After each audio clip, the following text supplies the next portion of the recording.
नमस्कार, खबर उत्तराखंड में आप सभी का स्वागत है। मैं हूं आपके साथ गरिमा वाजपेयी। खबरों में आगे बढ़ेंगे इससे पहले एक नजर आज की हेडलाइंस पर डालते हैं। सीएम पुष्कर सिंह धामी ने किया चमोली के थराली का दौरा। आपदा प्रभावितों से सीएम ने की मुलाकात। कुलसारी में राहत शिविर का लिया जायजा। सीएम धामी ने थराली आपदा राहत कार्यों की समीक्षा की। जिलाधिकारी को तत्काल मुआवजा जारी करने के दिए निर्देश। मृतकों के परिजनों को 5-5 लाख का मुआवजा। क्षतिग्रस्त मकानों के प्रभावितों को भी 5 लाख रुपए। उत्तराखंड में जल्द हो सकता है मंत्रिमंडल का विस्तार। मंत्रिमंडल विस्तार के सीएम ने दिए संकेत। हाईकमान की हरी झंडी का इंतजार। प्रदेश में आपदाओं से हुए नुकसान का होगा आकलन। केंद्र सरकार के द्वारा गठित 7 सदस्यीय टीम आएगी Uttarakhand. Chief engineer, director, deputy director rank के अधिकारी शामिल। सरकार नुकसान का प्रस्ताव बनाकर केंद्र को भेजेगी। प्रदेश में 7,500 ग्राम पंचायतों में लगेगी स्वास्थ्य चौपाल। 17 से 2 अक्टूबर तक चलेगा विशेष अभियान। गैर संचारी रोगों की 24 तरह की निःशुल्क जांच। पीएम मोदी का जन्मदिन पर अभियान की होगी शुरुआत। आज दून समेत 6 जिलों में भारी बारिश की चेतावनी। कुछ दिन पूरे राज्य में रहेगा बरसात का दौर। आप देख रहे हैं के न्यूज, खबरों का सारथी।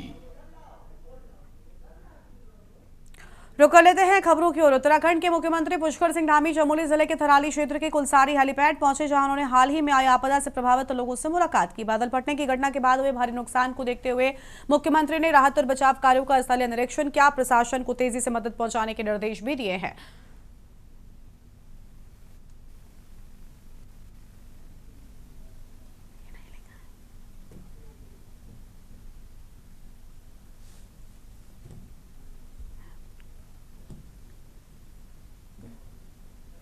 मंत्री पुष्कर सिंह धामी जी लगातार आप प्रभावित क्षेत्र का दौरा कर रहे हैं। क्या कितना आप जूझ रहे हैं इस आपदा से? स्थानों पर आज आपदा के कारण से काफ़ी नुकसान हुआ है। कल थराली में चेकरों में मलबा आया, उसके कारण से बड़ी क्षति हुई, जान माल की क्षति हुई है। जयपुर में भी हुआ है। इससे पहले थराली में देखा ही था सब लोगों ने पूरा आपदा की भेंट चढ़ गया था। और इधर श्याना चट्टी में भी जो है जल स्तर काफ़ी बढ़ा हुआ है। बार बार मलबा आ रहा है, बोला जा रहा है।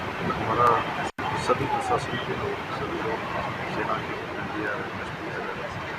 आपदा प्रबंधन विभाग के अन्य विभागों के लोग बड़ी रूप से लोगों को मदद करने के लिए लगातार मौके पर तैनात हैं। धामी जी, इससे पूर्व आप डुंगरी में भी करीबन 5 किलोमीटर पैदल जा करके भी आपने प्रभावितों का पिछली बार हाल जाना था। क्या उन तक पूरी मदद मिली थी या किस तरीके से सरकार द्वारा उनका प्रयास है कि आपदा के हर पीड़ित को मदद मिले? उसके लिए हम लोग पूरी तरह से संकल्पबद्ध कि हर एक आपदा पीड़ित के साथ हम ऐसे समय में खड़े हैं। जो भी जरूरी सहायता है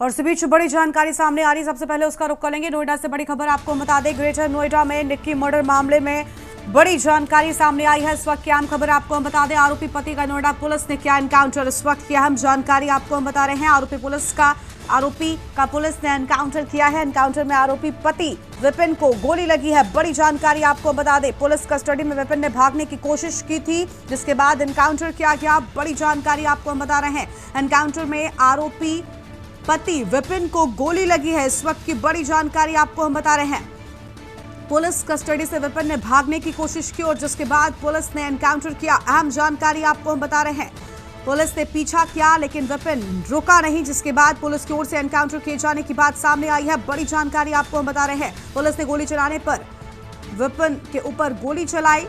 ग्रेटर नोएडा में निक्की मर्डर मामले से जुड़ी ये बड़ी जानकारी आपको हम बता रहे हैं। हिरासत में भागने की कोशिश में एनकाउंटर किए जाने की बात सामने आई है। इस वक्त की बड़ी जानकारी आपको हम बता दें, सिरसा चौराहे के पास में एनकाउंटर हुआ है। आरोपी पति विपिन को गोली लगी है। निक्की मर्डर केस में एनकाउंटर, बड़ी जानकारी ग्रेटर नोएडा से आपको हम बता रहे हैं। पत्नी को जिंदा जलाने वाले का एनकाउंटर, इस वक्त की अहम जानकारी आपको हम बता दें। पति विपिन के पैर में गोली मारी गई है। पुलिस कस्टडी से विपिन ने भागने की कोशिश की थी, जिसके चलते पुलिस की ओर से एनकाउंटर किया गया। सिरसा चौराहे के पास एनकाउंटर, बड़ी जानकारी आपको हम बता रहे हैं।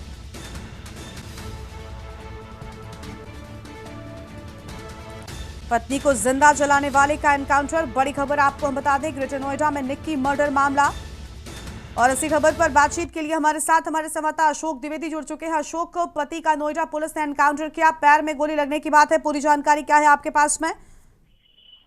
बिल्कुल, मैं आपको बता दूं, ये निक्की हत्याकांड को लेकर के ये जो है बारात चल रहा था, जिसको लेकर के पुलिस ने उसको गिरफ्तार किया। गिरफ्तारी के बाद उसने भागने की कोशिश की, पुलिस द्वारा कॉम्बिंग की गई, उसको रोकने की कोशिश किया गया। उसने पुलिस पर जो है फायरिंग करके भागना चाहा, जिसको लेकर के पुलिस ने उसको उसका एनकाउंटर दिया, जो पैर में गोली लगी है, जिसको लेकर के।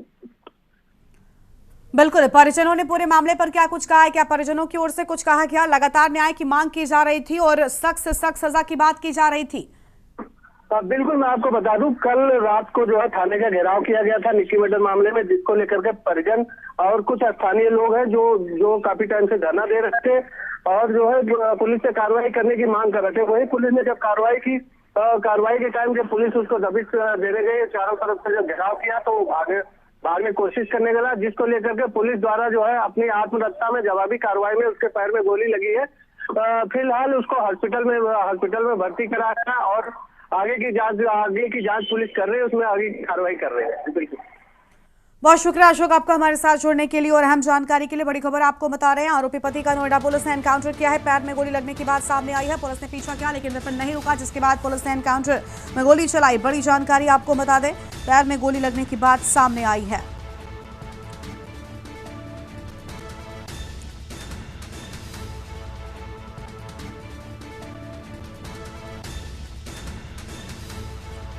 आरोपी पति का नोएडा पुलिस ने किया एनकाउंटर में आरोपी पति विपिन को गोली लगी। बड़ी जानकारी आपको हम बता रहे हैं।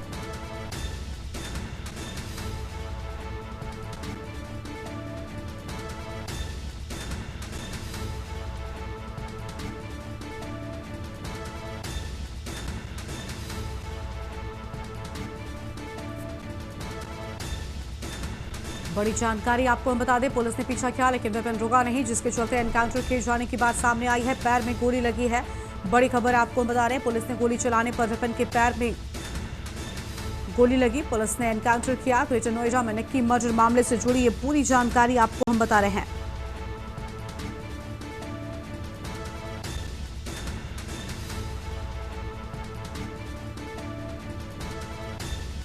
एनकाउंटर में आरोपी पति विपिन को गोली लगी है। बड़ी जानकारी आपको हम बता दें, नोएडा में निक्की की बेरहमी से हत्या की गई। 35 लाख रुपए की दहेज की डिमांड की गई, जिसके चलते जब वो डिमांड नहीं पूरी की गई तो किस तरीके से मारपीट की गई और निक्की को जिंदा जलाया गया था। वो तस्वीरें भी सामने आई थी, बेहद परेशान कर देने वाली तस्वीरें। पुलिस ने पीछा किया था और अब एनकाउंटर इस आरोपी का किए जाने की बात सामने आई है।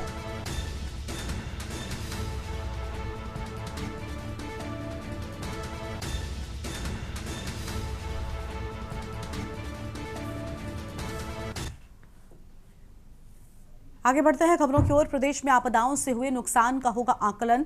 केंद्र सरकार के द्वारा गठित 7 सदस्यीय टीम आएगी उत्तराखंड। प्रदेश में हुए आपदा से नुकसान का आकलन करेगी। अहम खबर आपको बता रहे हैं, जल्द ही उत्तराखंड पहुंचेगी केंद्र सरकार के 7 सदस्य chief engineer, director, deputy director, अधिकारी शामिल हैं। प्रदेश सरकार नुकसान का प्रस्ताव बनाकर केंद्र को भेजेगी। मुख्य सचिव के निर्देश पर तैयार किया जा रहा है प्रस्ताव।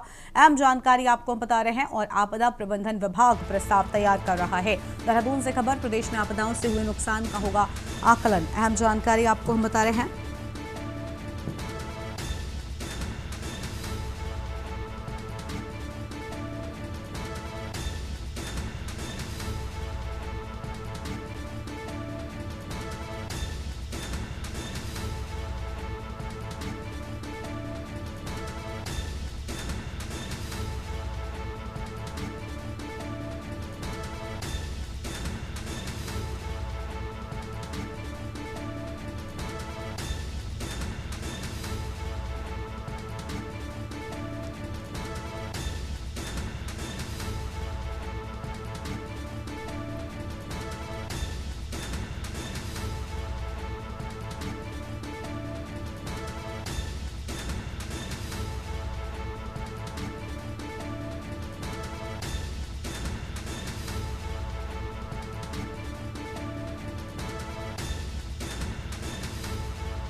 आगे बढ़ेंगे खबरों की ओर। देहरादून से खबर। 7,500 ग्राम पंचायतों में लगेगी स्वास्थ्य चौपाल। 17 से 2 अक्टूबर तक चलेगा विशेष अभियान।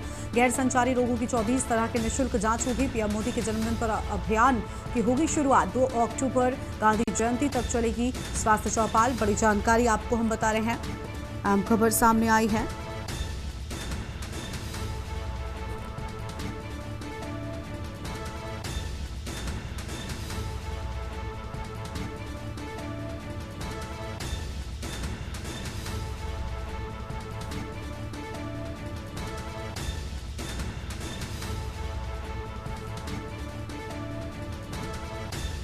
मोदी के जन्मदिन पर अभियान की शुरुआत होगी। ये बड़ी खबर आपको हम बता रहे हैं। 2 अक्टूबर गांधी जयंती तक चलेगी स्वास्थ्य चौपाल। बड़ी जानकारी आपको हम बता दें।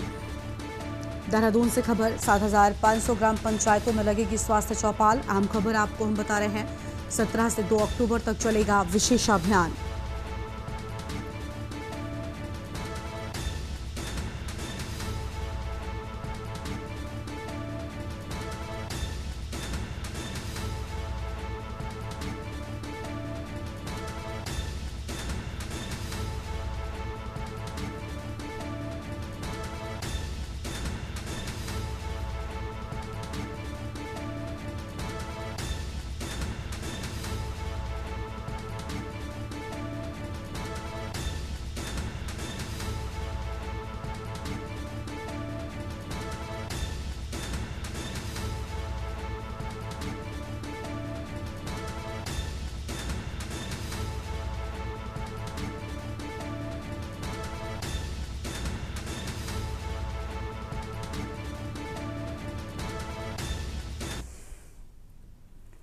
नैनीताल की सुप्रसिद्ध घोड़ा लाइब्रेरी पहल के नाम एक और उपलब्धि जुड़ रही है। घोड़ा लाइब्रेरी के संस्थापक शुभम बघानी का चयन नेशनल चेंज मेकर मीट 2025 के लिए किया गया है।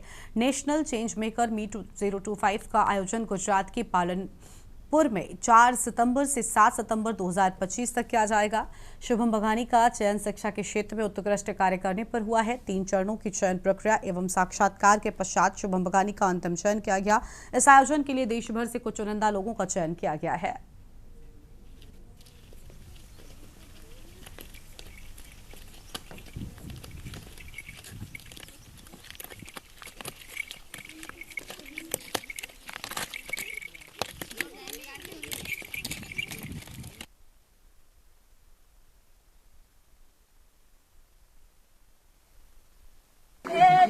जून 2023 से हम लोगों ने घोड़ा लाइब्रेरी की एक पहल दुर्गम पर्वतीय क्षेत्रों के लिए शुरू की थी। इस पहल को शुरू करने के पश्चात शुरुआत में बहुत सारी चुनौतियां हमारे सामने थी, लेकिन उन चुनौतियों से पार पाते हुए हम लोगों ने लगातार दुर्गम पर्वतीय क्षेत्र के बच्चों के लिए, लोगों के लिए, पहाड़ में बुक कल्चर डेवलप करने के लिए हम लोगों ने घोड़ा लाइब्रेरी को निरंतर आगे बढ़ाया। और इसके साथ साथ हम लोगों ने कई सारी नूतन गतिविधियों को इसमें जोड़ा है, जैसे सामुदायिक बाल चौपाल हो या फिर गांव के पंचायत भवन में पंचायत लर्निंग सेंटर की बात हो। इस पूरी प्रक्रिया के अंतर्गत आज हमारा चयन नेशनल चेंज मेकर मीट 2025 जो कि गुजरात में आयोजित की जा रही है, 4 सितंबर से 7 सितंबर तक ये समिट गुजरात में आयोजित की जाएगी। इस मीट के लिए संकल्प यूथ फाउंडेशन घोड़ा लाइब्रेरी और इस चयन से पूर्व कई राउंड के हमारे साक्षात्कार और चयन प्रक्रिया से हमें गुजरना पड़ा। उसके पश्चात हमारा चयन हुआ है, तो ये हम सभी के लिए बहुत ही गौरव का विषय है। और यहाँ पर रुकते हैं एक छोटे से ब्रेक के लिए। आप देख रहे हैं के न्यूज, खबरों का।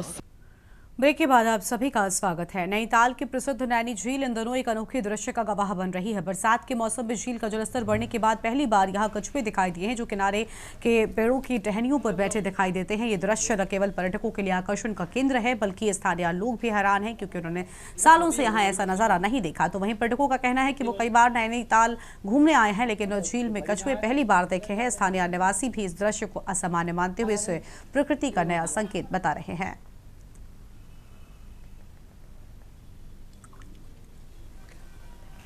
चलो चलो कहाँ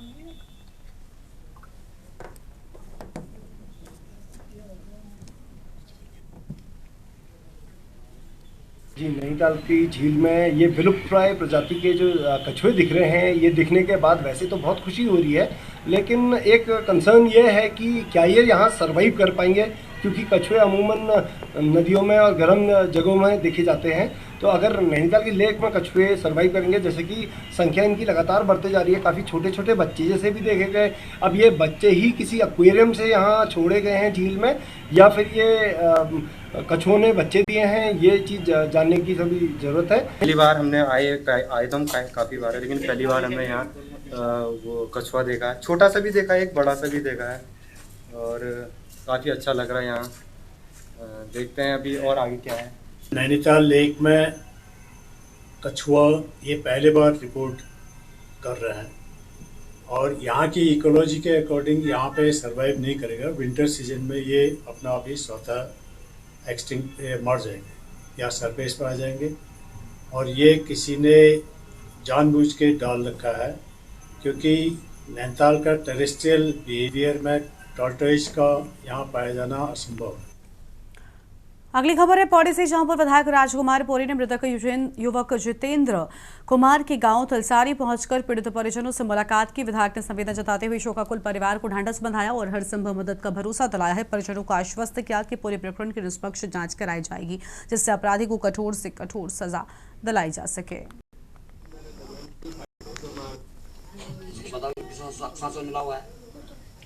मेरी यही उम्मीद है कि जो लोग भी मेरे साथ दे रहे हैं अभी, बस मेरे भाई, क्योंकि कल जो हुआ है वो हम अभी कल भी करेंगे। आने वाले हर टाइम के लिए मैं अपने भाई के लिए लड़ूंगी, बस सब लोगों का साथ चाहिए मुझे।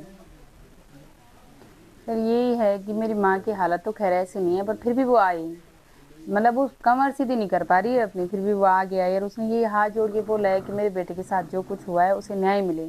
कल को ऐसा ना हो कि हाँ वो बीजेपी का नेता है वो छूट जाए। और कल हमारी सीएम से एक वीडियो कॉल हुई है मेरे पापा की, बस इतनी ही बात बोली गई है हमें कि वो चाहे पार्टी का आदमी है, फिर भी आप लोगों को न्याय मिलेगा।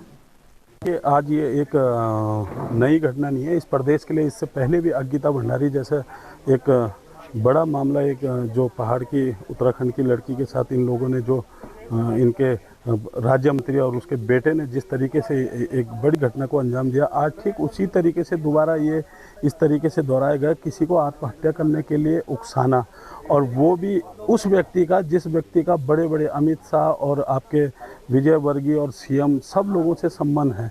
आप लगा सकते हैं कि वो कितना पावरफुल व्यक्ति था, और इस व्यक्ति को खुद से मारने के बराबर ही आत्महत्या के लिए उकसाना होता है। दर्दनाक घटना हुई है उस परिवार के लिए जिनका कि एक जवान बच्चा जो है आत्महत्या करके चला गया है, और मैं समझता हूँ कि इससे बड़ी दुख की घटना कोई नहीं होती परिवार के लिए।